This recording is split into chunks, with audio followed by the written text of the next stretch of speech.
JJ ನಗರದಲ್ಲಿ ನಡೆದ ಯುವಕನ ಹತ್ಯೆ ಪ್ರಕರಣದ ಬಗ್ಗೆ ಪೊಲೀಸ್ ಕಮಿಷನರ್ ಕಮಲ್ ಪಂತ್ ಸುಳ್ಳು ಹೇಳಿದ್ದಾರೆ.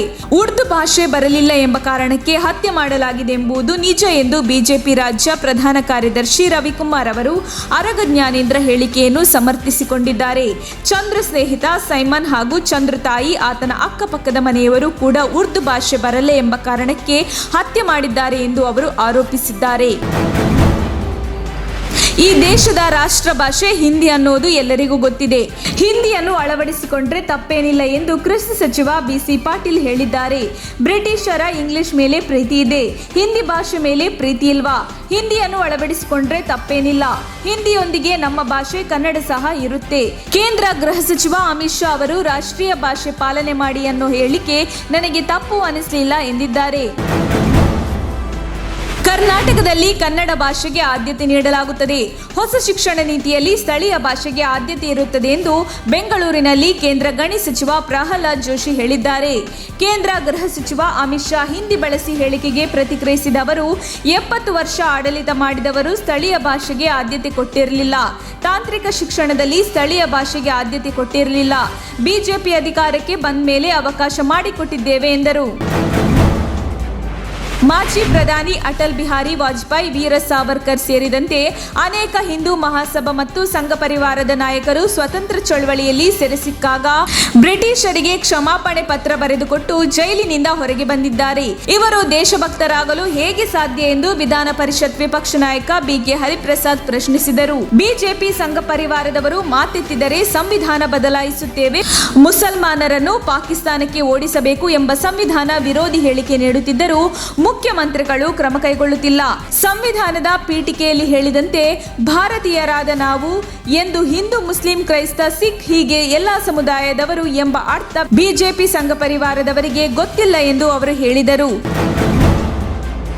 ತಮ್ಮ ವಿರುದ್ಧ ಪಾಕಿಸ್ತಾನದ ಸಂಸತ್ನಲ್ಲಿ ಅವಿಶ್ವಾಸ ನಿರ್ಣಯ ಮಂಡನೆಯಾಗುತ್ತಿದ್ದಂತೆಯೇ ಭಾರತದ ಬಗ್ಗೆ ಭಾರತದ ಶಕ್ತಿಯನ್ನು ಹಾಡಿ ಹೊಗಳುತ್ತಿರುವ ಪಾಕ್ ಪ್ರಧಾನಿ ಇಮ್ರಾನ್ ಖಾನ್ಗೆ ವಿಪಕ್ಷ ನಾಯಕಿ ಮರಿಯಮ್ ನವಾಜ್ ಭಾರತಕ್ಕೆ ಹೋಗಿ ಎಂಬ ಸಲಹೆ ನೀಡಿದ್ದಾರೆ. ಭಾರತವನ್ನು ಇಮ್ರಾನ್ ಖಾನ್ ಅಷ್ಟೊಂದು ಇಷ್ಟಪಡುವುದಾದ್ರೆ ಅಲ್ಲಿಯೇ ಹೋಗಿ ಇರಲಿ ಎಂದು ಮರಿಯಮ್ ನವಾಜ್ ಹೇಳಿದ್ದಾರೆ. ಮೈತ್ರಿ ಸರ್ಕಾರ ಉರುಳಿಸುವ ಕುತಂತ್ರ ಮಾಡಿದ್ದು ಬಿಜೆಪಿ ನಾಯಕರ ಷಡ್ಯಂತ್ರದಿಂದಲೇ ಸರ್ಕಾರ ಉರುಳಿತು ಎಂದು ಮಾಜಿ ಸಿಎಂ ಎಚ್.ಡಿ. ಕುಮಾರಸ್ವಾಮಿ ಆಕ್ರೋಶ ವ್ಯಕ್ತಪಡಿಸಿದ್ದಾರೆ. ಕೇತಗಾನಹಳ್ಳಿಯಲ್ಲಿ ಮಾತನಾಡಿದ ಕುಮಾರಸ್ವಾಮಿ, ಬಿಜೆಪಿ ಕಾಂಗ್ರೆಸ್ ಎರಡು ರಾಷ್ಟ್ರೀಯ ಪಕ್ಷಗಳಿಗೆ ಬದ್ಧತೆ ಇಲ್ಲ. ಸಮಾಜದಲ್ಲಿ ಶಾಂತಿ ಕದಡುವ ವಾತಾವರಣ ಸೃಷ್ಟಿಸಿ ವೋಟ್ ಬ್ಯಾಂಕ್ ಮಾಡಲು ಹೊರಟಿದ್ದಾರೆ. ರಾಜಕೀಯ ಲಾಭಕ್ಕಾಗಿ ಇಂತಹ ಕೆಲಸ ಇಳಿಯುವುದು ಅಪಾಯಕಾರಿ ಎಂದರು. ಅಪ್ರಾಪ್ತ ವಯಸ್ಸಿನ ಬಾಲಕಿಯನ್ನು ಬೆದರಿಸಿ ಸಾಮೂಹಿಕ ಅತ್ಯಾಚಾರ ನಡೆಸಿರುವ ಅಮಾನವೀಯ ಘಟನೆಯೊಂದು ಬೆಂಗಳೂರಿನಲ್ಲಿ ನಡೆದಿದ್ದು, ಘಟನೆಗೆ ಸಂಬಂಧಿಸಿದಂತೆ 6 ಮಂದಿಯನ್ನು ಯಲಹಂಕ ಠಾಣಾ ಪೊಲೀಸರು ಬಂಧಿಸಿದ್ದಾರೆ. ಬಾಲಕಿಯನ್ನು ಪ್ರೀತಿಸುವ ನಾಟಕವಾಡಿದ ಪ್ರಮುಖ ಆರೋಪಿ ಬಳಿಕ ವಿಡಿಯೋ ತೋರಿಸಿ ಬಾಲಕಿಯನ್ನು ಬೆದರಿಸಿ ಸ್ನೇಹಿತರಿಂದಲೂ ಲೈಂಗಿಕ ದೌರ್ಜನ್ಯ ನಡೆಸಿದ್ದಾನೆ. ಘಟನೆ ಪೋಷಕರ ಗಮನಕ್ಕೆ ಬಂದ ಮೇಲೆ ದೂರು ದಾಖಲಿಸಲಾಗಿದೆ. ಅಮೆರಿಕ ತನಿಖಾ ಸಂಸ್ಥೆಯಾದ FBI ಬಂದಿಲ್ಲ. ಬಿಟ್ ಕಾಯಿನ್ ಪ್ರಕರಣಕ್ಕೆ ಸಂಬಂಧಿಸಿದಂತೆ ತನಿಖೆ ನಡೆಸಲು ಅಮೆರಿಕ ತನಿಖಾ ಸಂಸ್ಥೆಯಾದ FBI ಅಧಿಕಾರಿಗಳು ಕರ್ನಾಟಕಕ್ಕೆ ಬಂದಿಲ್ಲ ಎಂದು ಗೃಹ ಸಚಿವ ಆರಗ ಜ್ಞಾನೇಂದ್ರ ಸ್ಪಷ್ಟಪಡಿಸಿದ್ದಾರೆ. ನಾನು ಹಿರಿಯ ಪೊಲೀಸ್ ಅಧಿಕಾರಿಗಳಿಂದ ಮಾಹಿತಿ ಪಡೆದೇ ಮಾಧ್ಯಮಗಳಿಗೆ ಪ್ರತಿಕ್ರಿಯಿಸುತ್ತಿದ್ದೇನೆ. ಬಿಟ್ ಕಾಯಿನ್ ಪ್ರಕರಣದ ತನಿಖೆ ನಡೆಸಲು ಯಾವುದೇ ಅಧಿಕಾರಿಗಳು ರಾಜ್ಯಕ್ಕೆ ಬಂದಿಲ್ಲ.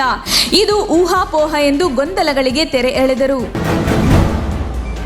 ಉತ್ತರ ಪ್ರದೇಶ ವಿಧಾನಸಭೆ ಚುನಾವಣೆಯಲ್ಲಿ ಮಾಯಾವತಿ ಅವರಿಗೆ ಮೈತ್ರಿ ಮಾಡಿಕೊಳ್ಳುವಂತೆ ನಾವು ಸಂದೇಶ ನೀಡಿದ್ದೆವು. ಅಲ್ಲದೆ ಅವರಿಗೆ ಮುಖ್ಯಮಂತ್ರಿ ಅಭ್ಯರ್ಥಿಯಾಗುವಂತೆ ಕೇಳಿಕೊಂಡಿದ್ದೆವು. ಆದರೆ ಅವರು ನಮ್ಮೊಂದಿಗೆ ಮಾತನಾಡಲೇ ಇಲ್ಲ ಎಂದು ರಾಹುಲ್ ಗಾಂಧಿ ಎಂದರು. ಪುಸ್ತಕ ಬಿಡುಗಡೆ ಕಾರ್ಯಕ್ರಮದಲ್ಲಿ ಭಾಗಿಯಾಗಿ ಮಾತನಾಡಿದ ಅವರು, ಉತ್ತರ ಪ್ರದೇಶ ಚುನಾವಣೆಯಲ್ಲಿ ಒಗ್ಗಟ್ಟಾಗಿ ಸ್ಪರ್ಧಿಸುವ ಕಾಂಗ್ರೆಸ್ ಪ್ರಸ್ತಾಪಕ್ಕೆ ಮಾಯಾವತಿ ಸ್ಪಂದಿಸಲಿಲ್ಲ ಎಂದು ಆರೋಪಿಸಿದರು. ಹಜ್ ನಿಷೇಧ ಸಂಬಂಧ ಅಭಿಯಾನಕ್ಕೂ ರಾಜ್ಯ ಸರ್ಕಾರಕ್ಕೂ ಯಾವುದೇ ಸಂಬಂಧವಿಲ್ಲ. ರಾಜ್ಯದಲ್ಲಿ ಕಾನೂನು ಸುವ್ಯವಸ್ಥೆ, ಶಾಂತಿ ಕಾಪಾಡಬೇಕು ಎಂದು ಸಿಎಂ ಬಸವರಾಜ ಬೊಮ್ಮಾಯಿ ಹೇಳಿದರು. ಬಸವ ಕಲ್ಯಾಣದಲ್ಲಿ ಸುದ್ದಿಗಾರರ ಜೊತೆ ಮಾತನಾಡಿದ ಅವರು, ನಮ್ಮ ಸರ್ಕಾರದಲ್ಲಿ ಎಲ್ಲರೂ ಸಮಾನರು. ಅವರವರ ಸಂಪ್ರದಾಯ ಅವರು ಮಾಡುತ್ತಾರೆ. ನಮ್ಮ ಸರ್ಕಾರದಲ್ಲಿ ಇರುವುದನ್ನು ನಾವು ಮಾಡುತ್ತೇವೆ. ಉಳಿದಂತೆ ಯಾವುದೇ ಅಭಿಯಾನಕ್ಕೂ ನಮಗೂ ಏನೂ ಸಂಬಂಧ ಇಲ್ಲ ಎಂದರು.